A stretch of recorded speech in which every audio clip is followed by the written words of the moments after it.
This is Pre-Algebra, Lesson 9.3, Slope Notes. What is a slope? Well, it's the slant, and I added in here, or steepness of a line. And it can be positive, can be negative, can be zero, or can be undefined.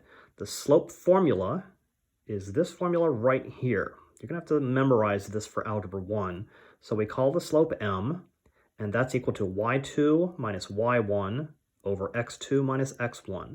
These are called subscript numbers. These are not powers. They're lower, not higher. If it's a squared, it will be up here.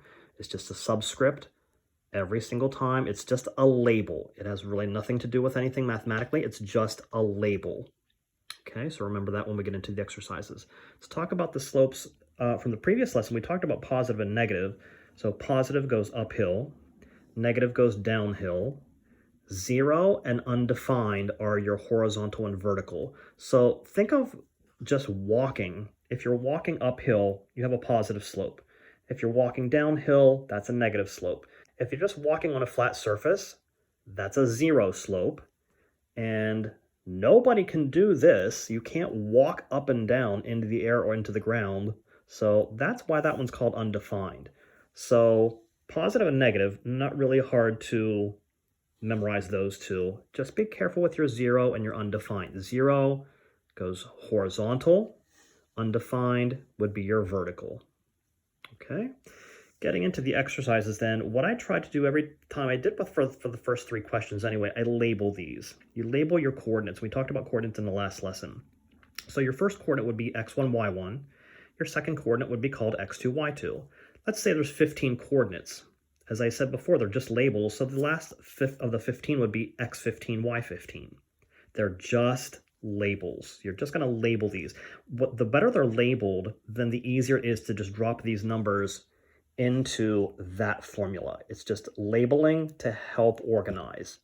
Okay, so going into example 1, I have my x1, y1, and my x2, y2. So now my formula is y2, 8, minus y1, 2, over x2, 10, minus x1, 3. Again, they're just labels that help you put them into the correct places in the formula.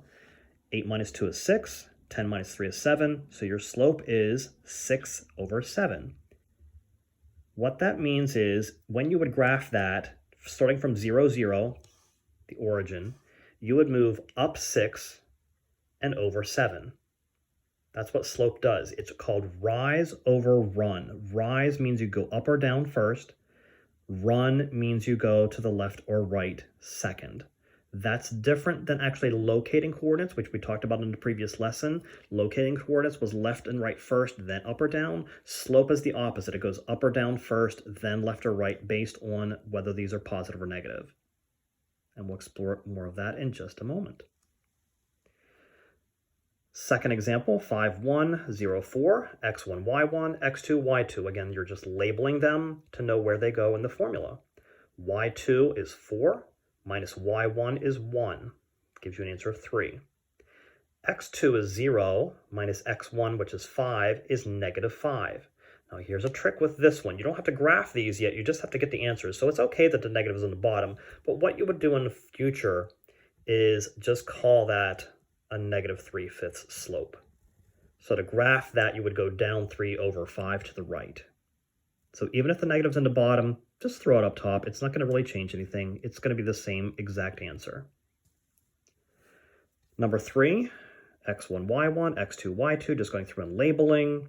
So y2 is 6, minus y1, which is negative 6. So be careful here. That's going to be minus a negative. A double negative is a positive. x2 is 9, minus x1, which is 5.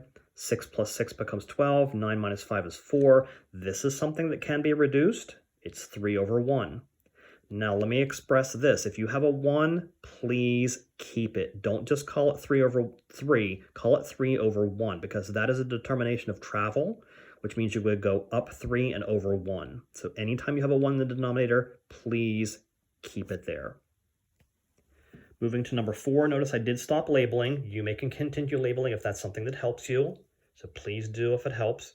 y2 is 6 minus y1, which is also 6. Notice that's a 0.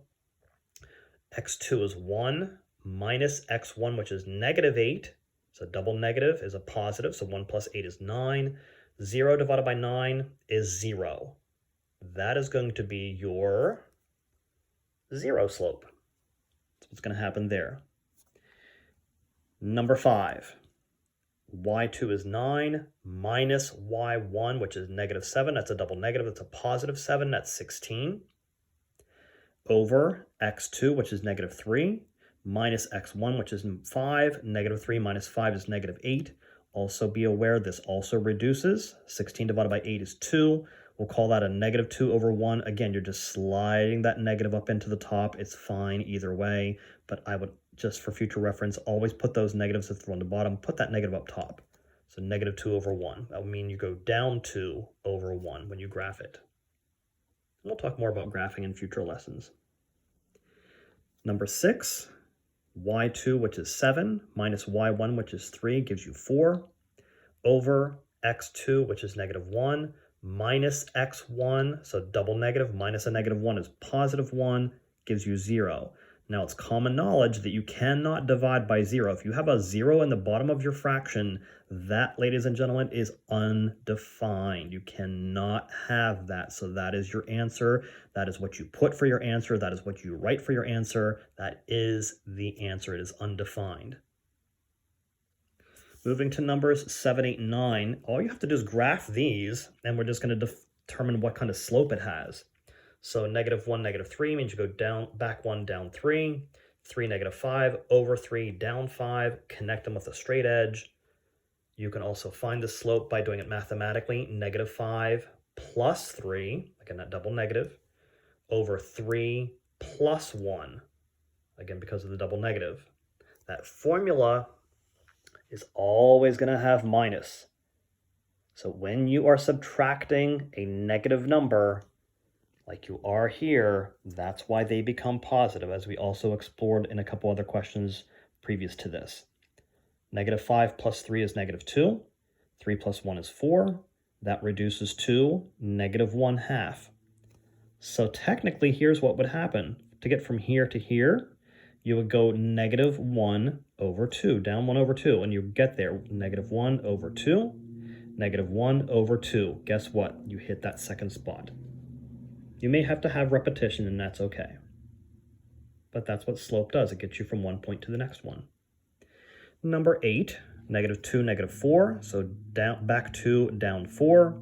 Negative 2, 3, back 2, up 3. Notice you connect them. That's a vertical line. We already know from previous experience.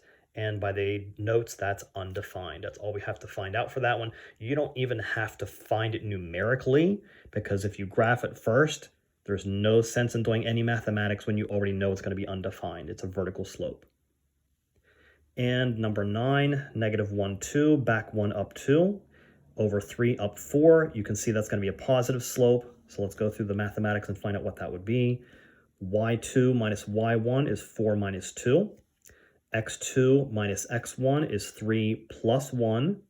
That is 2 over 4. That does reduce to 1/2. So to get from here to here, eventually, you'd go up 1 over 2. 1 over 2, up 1 over 2.